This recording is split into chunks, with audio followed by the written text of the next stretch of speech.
What is up, my tricksters? It's your friendly neighborhood Yu-Gi-Oh! Superhero back again. We are going to be doing a more fun deck profile today, something that I was having some fun just playing around with on Edo Pro. And then if the little hint over there points at anything, is it over there? No, it's over here. Sorry, had to cheat and look over. It's over here on y'all's screen. But basically, we're going to be doing an armed dragon deck because in the as with the little picture here in the corner states, we have the 2022 Megatins is going to have a bunch of armed dragon reprints, and I thought this would be a perfect time to do a video with some cards you could actually get from those Megatins. So we're gonna showcase what the deck can do. It's actually really fun. And, yeah, I'm looking forward to showcasing you guys. It actually does really well against a lot of really weird things. But, before we get into that, Frank is going to let you guys know how you can support this channel. Take it away, Frank. Yeah, that's right. I'm going to show you how to support this channel, because if you don't do it, I'm going to put a Cyber Dragon in your hardware, and it's going to bite you every time you buy something that isn't from the spring store. You hear me? Now buy a shirt with my face on it. Here's how you're going to do that. You're going to come over here. You see this little black dot? You're going to click on it.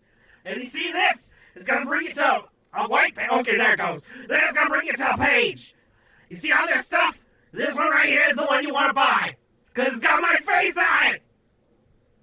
You might also be able to support this channel by, going and clicking in the description of any video and buying a sleeve from your playmats. But they don't have to. If they don't have my face on it, I'm gonna be mad about it. Well, you heard the robot. Buy a t-shirt with his face on it, so he'll stop staring at me. Anyway, guys, let's hop into this replay footage so you guys can see the deck in action, and then we'll do the deck profile and talk about it.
Alrighty, there you have it, guys. That was the replay footage. So, let's go ahead and talk about this deck profile. You can ignore the sideboard here. There is nothing really of particular relevance. This is just based off stuff I was coming up against here on Edo Pro, so I wouldn't take any of that into account. There's a lot of like Runic and Mystic Mind players, especially after that recent debacle of a YCS.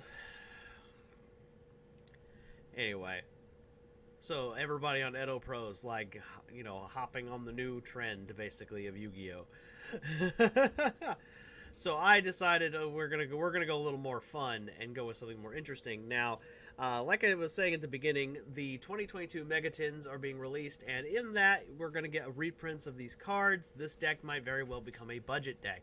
So I thought it would be fun to go, okay, well, how would I pilot this if I had these cards? Because I don't actually have these. But I do think that the Armed Thunder Dragon deck is really interesting. It's definitely a perfect upgrade to a very dead style of play, which is level monsters. The only thing that I think that this deck really needs is, like, better, like, quick effects. Because, like, Armed Dragon... We'll go ahead and start with it. Armed Dragon Thunder level 10 is, like, the retrain of Armed Dragon level 10. Basically, he does have a quick effect. Once per turn, quick effects send one card from your hand to the graveyard, then target one card on the field, destroy it. And if you do, this card gains 1,000. That's all well and cool, but the thing about this that I don't like is that it's only on the opponent's turn I get to do that. I should get to do it on both. But I guess they thought they didn't want to give a, you know, a fan service archetype, something like a Trident. All I know is, it'd be too broken. It'd be too broken. Anyway. That's just me getting annoyed with Konami. Anyway.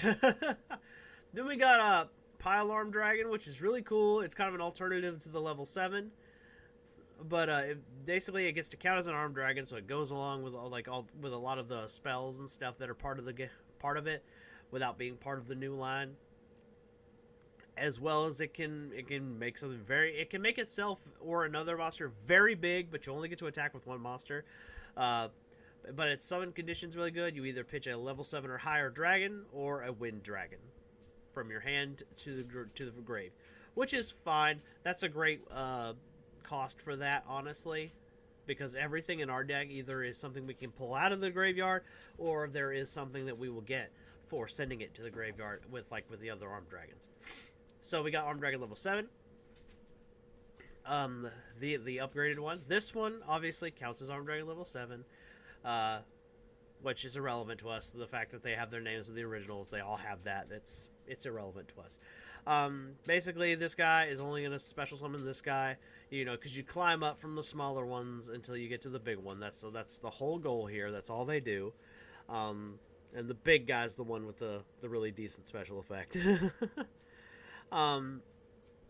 Outside of that, though, they all do something upon being the cost to use one of these things. So level 7 will add an Armed Dragon card from the deck to hand. This includes the spells and traps. I don't play the trap card, didn't feel it was relevant, but the spells are definitely relevant to keep going, so that's definitely up there. Then we have a Pankratops. It's a level 7, so that is kind of relevant, but it's also a pop card. We're very much going for a going second build, in case that wasn't obvious. Then we got Tempest, which is just another card that, like, it can special summon itself from the grave. It can ditch itself to search. It's just beneficial. Phantasme is kind of just a fun tech card. I felt like I needed a hand trap, but there's not a lot of dragon type monsters that are hand traps. They're decent, so I just said to heck with it. Phantasme it is. So we went for Phantasme. Thanos Dragon. Drawing cards if we're up against Links is pretty cool. It's the only problem is we're not going to be up against too many Link monster decks, or decks that are using Links right now. Like Tier Element doesn't really do it. I mean, Sprite does, but they only have one, so it's just it almost feels irrelevant, because also Sprite's going to probably negate this with red before you get to use it. So I don't know. That's just how I feel about it. So this card's just kind of, you don't have to play it. It's kind of iffy right now. Tier Element don't really use Link monsters at all, and of course we're seeing the new monster, or the new decks that people are really loving right now is Mystic Mine and Runic, which kind of like don't really play Yu-Gi-Oh! They just kind of skirt tail the rules and tell you to screw off. So this card doesn't really help you against them at all. Then we got the Nowu Eris, the Varnal Dragon. This card is kind of like a dragon ruler. You pitch a high-level dragon, which is pretty much most of the guys in this top row here.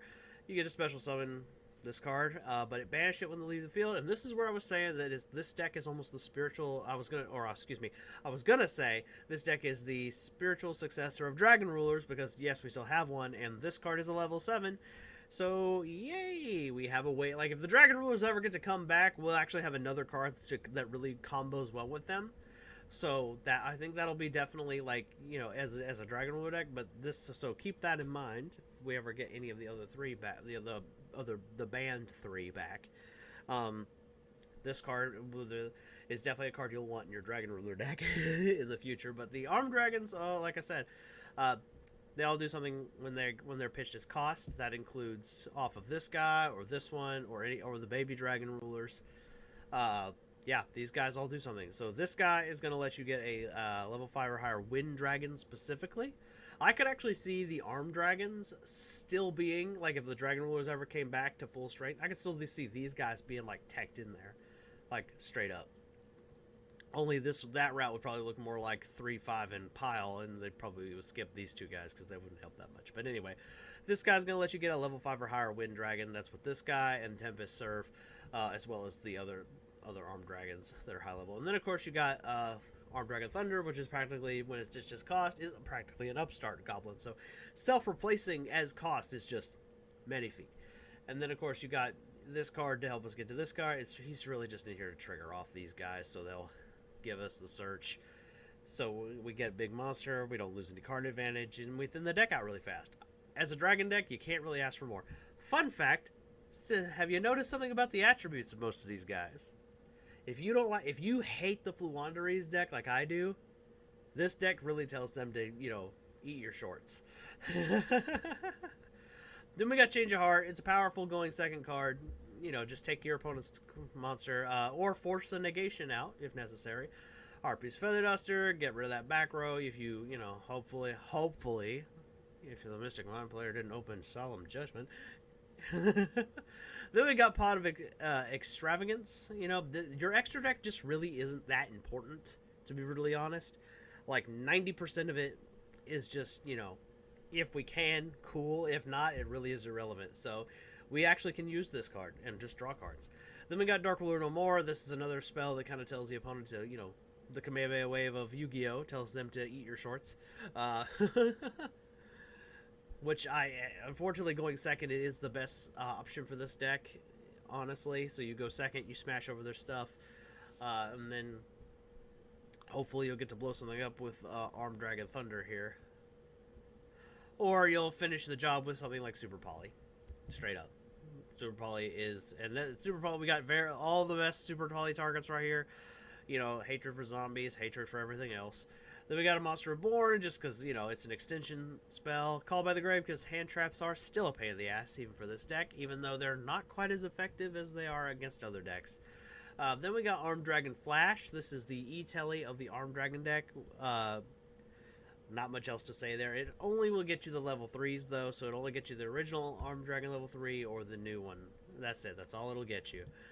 Then you got Super Poly, like I mentioned earlier, just finishes the job, or is another board breaker, just like Dark Ruler More.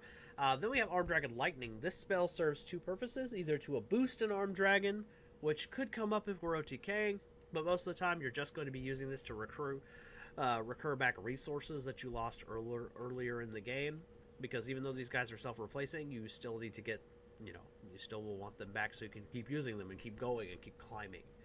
Then we get to the extra deck. Like I said at the beginning, you can ignore the sideboard here. It's just relevant because I've been up against nothing but trolls on here on Edo Pro, as you guys can see by the replay footage. I didn't really play anything meta. Edo Pro's been just troll central as of late. We're gonna play Runic and Mystic Mine, even though those aren't like actual meta decks. Those are just troll decks to beat those decks. But we like to annoy people, so I had to build a sideboard accordingly. Thank you guys for not playing Yu-Gi-Oh! Anyway, then we got Nightmare Phoenix, back row hate. I am throwing Codebreaker the Virus Swordsman because it is the strongest Link 2 in the game, like with stat-wise, that is not trapped into an archetype. So basically, it's just 2 effect monsters. You make this guy, he's 2300, beat stick. This is like to help get over things like Baguska. Unicorn, throw it away. We do often have level 7 or higher monsters just free to use. So the Chaos Soldier seemed like a really good just card I could have in this deck to potentially have a big monster that's hard to get rid of, also couldn't be targeted, things like that. So depending on what I'm up against, this is a pretty valuable card to make. Then we kind of have the other card, alright, so we got the Doom Rider in here, and this card is kind of a Trident for this deck-ish. It can also increase attack, but the other thing is, in order to do the increase attack part of the portion of the thing to be relevant, this guy can't attack, so you have to have another monster that's a valid target for that. So most of the time, you'll just use it on your opponent's turn to have, a big monster that's hard to beat over and destroy one card. But that's if you even bother to summon it. I find Flare Metal Dragon actually is more useful because we're burning them a lot. It can cause a lot of decks to waste their life points just trying to, get to the cards they need to get rid of it. So, which also with time being something, it might be something to think about in the future with this deck, because if the Dragon Rulers ever get to come back, you might actually have a deck here. Then we got our super poly targets. There's really nothing to say about them other than that. They're just super poly targets.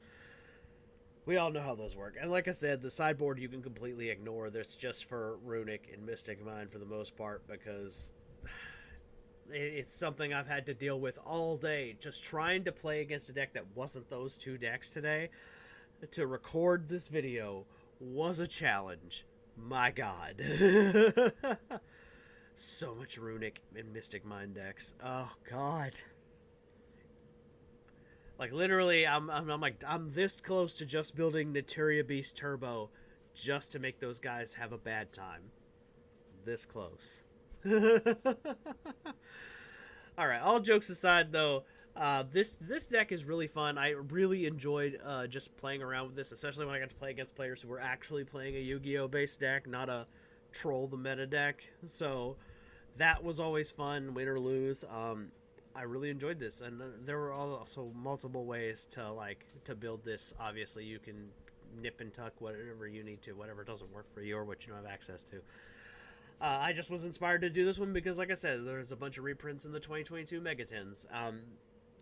It's not a product I'm excited for, but there are a few singles in there I probably do want to pick up at some point. But I really enjoyed playing this deck, and I hope this will inspire you guys to maybe want to pick up this deck and enjoy it, especially if you're a former Dragon Ruler player. Anyway, guys, I am Ben 10,000 of yugioh. I am your friendly neighborhood Yu-Gi-Oh! Superhero. I hope to see you guys in the next one. I'll catch you there. Peace.